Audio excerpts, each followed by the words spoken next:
दुनिया ने दो तरह के लोग पैदा किए, वे दोनों ही अधूरे हैं। एक आदमी है जो गति को इतना पकड़ता है, बाजार में, दुकान में, व्यापार में, राजनीति में गतिमान रहता है। वो ये भूल ही जाता है कि मेरे भीतर एक केंद्र भी है, उसी केंद्र के ऊपर ये सारी गति है, और वो केंद्र चलता नहीं, चलायमान नहीं है, स्थिर है। वो भूल ही जाता है। यही भूल उसका दुख बन जाती। फिर इस भूल से एक दूसरी भूल पैदा होती है। फिर वो सोचता है, जब थक जाता है, ऊब जाता है इस दौड़ धूप से, इस आपाधापी से बेचैन हो उठता है, तब वो सोचता है छोड़ो सब गति, अब तो स्थिर हो जाओ, ठहर जाओ, हटाओ सब ये भाग दौड़, अब तो उस केंद्र को पालो जो चलता ही नहीं। तब वो सारी गति के विपरीत केंद्र को खोजने लगता है। तब वो सारी गति छोड़ के, आंख बंद करके, प्रतिमा बन के सोचता है कि केंद्र को पालूं। तब वो दूसरी भूल कर रहा है। पहले उसने एक भूल की थी कि केंद्र को छोड़ के गति को पालूं, अब वो एक दूसरी भूल कर रहा है कि गति को छोड़ के केंद्र को पालूं। चुनाव कर रहा है अधूरे का। अधूरा इस जगत में नहीं है। गति में ही जो केंद्र को पाले वही केंद्र को पा सकता है। केंद्र के साथ भी जो गति में रह ले, उसी ने केंद्र को पाया, ऐसा जानना। जो अपनी सारी भागदौड़ में भी स्थिर हो, वही साधु है। और जो अपनी स्थिरता में भी भाग सके, दौड़ सके, वही साधु है। जगत में दो तरह के असाधु हैं। असाधु का मतलब अंश को चुनने वाले लोग। एक, वे कहते हैं कि हम संसारी हैं, हम ध्यान कैसे करें, क्योंकि ध्यान तो उस बिंदु को खोजने की विधि है जहां गति नहीं है। वे कहते हैं हम संसारी हैं, हम ध्यान कैसे करें। वे कहते हैं हम संसारी हैं, हम सन्यासी कैसे हो जाएं। जब संसार छोड़ेंगे तब सन्यासी हो जाएंगे, और जब छोड़ेंगे सब दौड़ धूप तब ध्यान कर लेंगे। इसलिए कुशल, होशियार, चालाक लोगों ने बना रखा है कि जब मरने के करीब होंगे, जब गति छोड़ना भी ना पड़ेगी, अपने आप छूटने लगेगी, जब दौड़ना भी चाहेंगे तो पैर जवाब दे देंगे, तब हम ध्यान कर लेंगे। वो मौका अच्छा है। इसलिए हमने सन्यास को बूढ़े के साथ जोड़ रखा है। उसका कोई संबंध बूढ़े से नहीं है। मगर हमारी द्वैत की सोचने की व्यवस्था में यही उचित मालूम पड़ता है। वो तो हमारा बस नहीं है, नहीं तो हम मरने के बाद, क्योंकि तब फिर कोई उपद्रव नहीं रह जाएगा, ना दुकान, ना बाजार। मरी गए, फिर कब्र में ध्यान साधते रहेंगे। लेकिन वो उपाय नहीं मालूम पड़ता, इसलिए बिल्कुल मरते मरते आदमी मर रहा है और लोग उसको गंगा जल पिला रहे हैं और राम नाम पिला रहे हैं। इनको जिंदगी भर फुर्सत न मिली गंगा जल पीने की।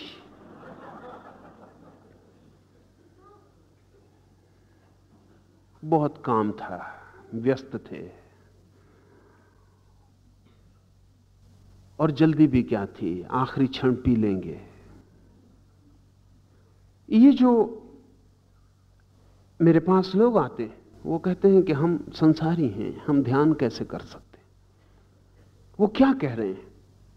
वो यही कह रहे हैं कि अभी हम गति में हैं, तो हम ठहर कैसे सकते हैं।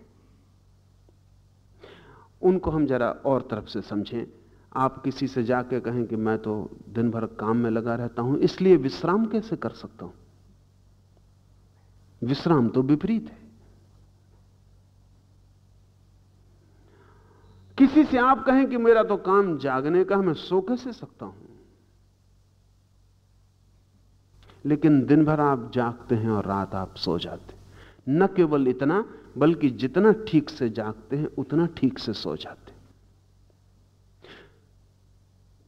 सोना और जागना विपरीत आपको दिखाई पड़ते हो, विपरीत नहीं है, परिपूरक है। जो आदमी दिन में ठीक से जागा है, रात गहरी नींद सो जाता। जो आदमी दिन में ऊंघता रहा है, वो रात सो नहीं पाता। जो दिन भर खाली बिस्तर पर पड़ा रहा है, वो रात कैसे सो पाएगा। अगर हमारा तर्क सही होता तो जिसने दिन भर ऊंघने का अभ्यास किया उसको गहरी नींद आनी चाहिए, क्योंकि दिन भर का अभ्यास ही है। और अभ्यास का तो फल मिलना चाहिए। ये क्या उल्टा हो रहा है। और जो आदमी दिन भर गड्ढा खोदता रहा, लकड़ियां काटता रहा, पत्थर तोड़ता रहा, इसको तो रात नींद आनी ही नहीं चाहिए। दिन भर का अभ्यास जागने का। लेकिन जो दिन भर लकड़ी काटा है वो बिस्तर पे गिरता भी नहीं और नींद आ जाती। उसे पता भी नहीं चलता कि कब उसके शरीर ने बिस्तर को छुआ, उसके पहले उसके प्राण निद्रा को छू लेते। और वो जो आदमी दिन भर ऊँघता रहा है, अपनी आराम कुर्सी पे बैठा रहा है, बिस्तर पे लेटा रहा है, वो रात करवटें बदलता। आपको पता है ये करवटें परिपूरक हैं। जो दिन में नहीं कर पाया वो उसे रात में करना पड़ता। उतना श्रम तो करना जरूरी है। 1500 करवटें बदल के थोड़ा बहुत सुबह सुबह सो पाता है। ये करवटें जिसने लकड़ी फाड़ी है दिन में ही बदलनी उसने, और अच्छी तरह बदलनी। बिस्तर भी कोई जगह है व्यायाम करने के लिए। लेकिन अधिक लोग जो दिन में व्यायाम नहीं कर रहे, रात बिस्तर में व्यायाम करेंगे ही। उनकी जिंदगी बड़ी अस्त व्यस्त हो जाएगी। जब व्यायाम करना था तब वे ऊँघते रहे, जब सोना था तब वे व्यायाम करते रहे। उनका सब जीवन विपरीत जालों में उलझ जाएगा अपने ही कारण। नींद विपरीत नहीं है जागने के। लाओस से कहता है गति विपरीत नहीं है, स्थिरता के परिपूरक है। तब एक नया आयाम खुलता सोचने का। इसका मतलब ही हुआ कि दौड़ते हुए भी ऐसा हुआ जा सकता है कि भीतर कोई न दौड़े। और जब तक ऐसा सूत्र न मिल जाए कि दौड़ते हुए भी आप जाने कि आप नहीं दौड़ रहे हैं, तब तक आपको जिंदगी के रहस्य का द्वार नहीं मिलेगा।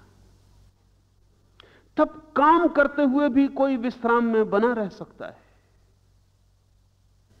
और तब जीवन के सब द्वंद्वों के बीच में एक सूत्र मिल जाता है। तब रात सोए हुए भी भीतर कोई जागा रह सकता है। और तब दिन के सारे श्रम के बीच भी भीतर कोई विश्राम में बैठा रह सकता है। और तब चाहे जीवन में कितनी ही धूप हो, भीतर एक छाया बनी रहती है। और चाहे कितनी ही बेचैनी के बवंडर उठें, एक केंद्र पर सब शांत और मौन रहता है। और मजा यह है कि जितनी तीव्रता होती है इन बवंडरों की, उतनी ही गहरी वो शांति अनुभव होती। वो इससे नष्ट नहीं होती, क्योंकि ये परिपूरक हैं। इसलिए जीवन में जितना तूफान होता है उतनी ही गहन शांति का अनुभव होता है। और जीवन में चारों तरफ कितने ही दुखों की वर्षा होती रहे, एक भीतर सुख की वीणा बजती रहती। जितने जोर से दुखों की होती है वर्षा, उतने ही जोर से उस वीणा का स्वर गतिमान हो जाता है। क्योंकि परिपूरक है, विपरीत नहीं है, एक दूसरे का दुश्मन नहीं है, साथी है। अद्वैत की यह अनूठी बात है। लाओस से अद्वैत की दिशा में यह अनूठा कदम उठा रहा। वो ये कह रहा है कि जहां जहां तुम्हें विपरीत दिखाई पड़े, तुम विपरीत मान लेते हो, वहीं भूल हो जाती। विपरीत मानना ही मत। और जहां तुम्हें विपरीत दिखाई पड़े वहां तुम विपरीत को साधना, एक को छोड़कर नहीं, दोनों को साध कर, साथ ही साध कर। इसका मतलब हुआ कि संन्यास अगर वास्तविक हो तो संसार में ही हो सकता है। इसलिए जब मुझसे कोई आके कहता है कि हम संसारी, हम सन्यासी कैसे हो जाएं, लोग मुझसे आके कहते हैं कि आप ये क्या उपद्रव कर रहे हैं, संसारियों को सन्यास दे रहे हैं।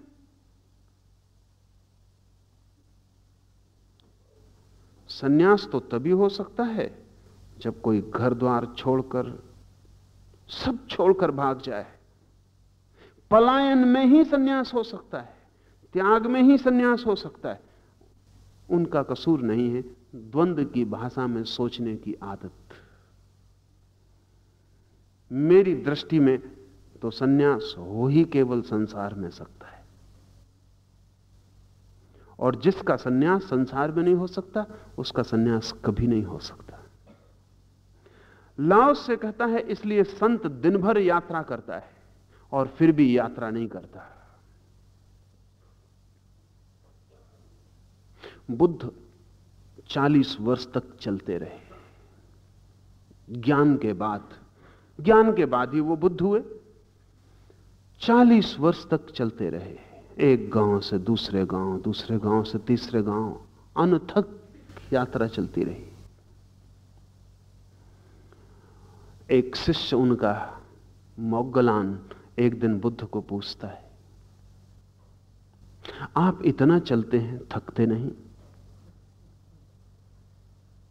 बुद्ध ने कहा, जो चलता हो वो थकेगा ही, मैं चलता ही नहीं हूं। मोग्गलान ने कहा, मजाक करते हैं आप, आपको अपनी आंखों से चलते देखता हूं। बुद्ध ने कहा, मैं तुम्हारी आंखों का भरोसा करूं या अपनी आंखों का?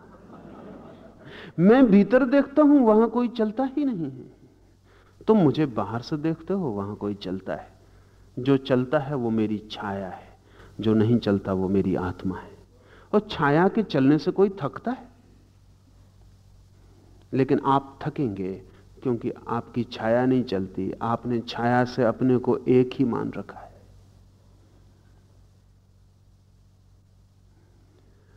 हमारे मन में सवाल उठते हैं कि जब बुद्ध को ज्ञान हो गया तो अब बोलते क्यों हैं? जब ज्ञान हो गया तो अब चलते क्यों हैं? जब ज्ञान हो गया तो अब क्या उन्हें प्रयोजन है? हमें लगता है जब ज्ञान हो गया तो अब सब गति बंद हो जानी चाहिए। गति बंद नहीं होती ज्ञान से, सिर्फ गति में जो ज्वर होता है, फीवर होता है, वो बंद हो जाता है। गति तो जारी रहती, बल्कि सच पूछें तो गति पहली दफे निखर के स्वच्छ हो जाती। नदी तो अब भी बहती है, लेकिन अब उसमें कूड़ा करकट नहीं बहता, अब उसमें गंदगी नहीं बहती, अब नदी शुद्ध धार हो जाती। ऐसा समझ लें कि पानी भी ना रह जाए और सिर्फ गति रह जाए नदी में, इतनी शुद्ध हो जाती। लाओस से कहता है, इसलिए संत दिन भर यात्रा करता है। Therefore the sage travels all day, yet never leaves his provision cart. और वो जो भीतर जीवन ऊर्जा है, वो जो भीतर जीवन का मूल स्रोत है, प्रोविजन कार्ट, जहां जीवन की सारी शक्ति संरक्षित है, जहां उसके जीवन का भोजन छिपा है, उसे कभी नहीं छोड़ता। यात्रा करता है दिन भर, चलता है दिन भर, और भीतर कोई भी नहीं चलता। भीतर वो अपने मूल केंद्र में स्थिर बना रहता है। परिधि चलती है, केंद्र ठहरा रहता है। चाक चलता है, कील रुकी रहती है। बोलता भी है और नहीं भी बोलता, क्योंकि मौन से बोलता है।